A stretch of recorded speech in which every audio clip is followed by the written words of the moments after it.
हे जे आंदोलन आहे उद्याचं, हे सर्वप्रथम मी तुम्हाला सांगू इच्छितो, हे आमच्या थेरगाव बहुउद्देशीय संघाचं आंदोलन आहे. आणि इथं जो कोणी येईल त्यांनी त्याचा राजकीय जो पक्ष असेल, जे असेल तर त्याच्या घरी ठेवून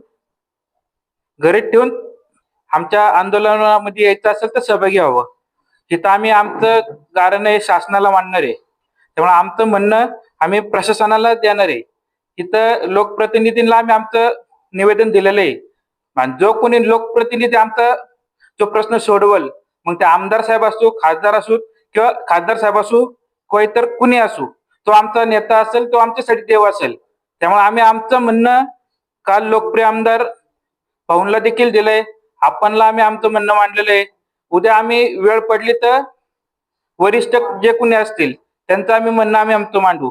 आणि जर आमचं आंदोलन जो कोणी भरकडायचा प्रयत्न करेल, मग तो कोणी भांडवल करता असू किंवा कोणाचं ह्या आमच्या भागामध्ये दुकान असू, त्याचं आम्हाला काही देणं घेणं नाही.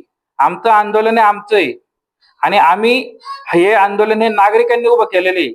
आणि मोठ्या संख्येने नागरिक उद्या आमच्या आंदोलनामध्ये सहभागी होतील, हे आम्हाला ठाम विश्वास आहे.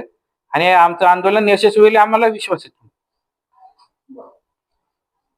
आमच्या या आंदोलनामध्ये आमच्या भागातून मोठ्या संख्येने व्यापारी असतील, युवक असतील, महिला भगिनी असतील, जे कोणी बाधित असेल किंवा आपल्या प्रॉपर्टी कार्डसाठी ज्यांना वाटत असेल की आपल्या हक्काचं प्रॉपर्टी कार्ड आपल्याला भेटावं, त्या सगळ्यांनी मोठ्या संख्येने आमच्या आंदोलनामध्ये सहभागी व्हावं ही आमची नम्रतेची विनंती आहे.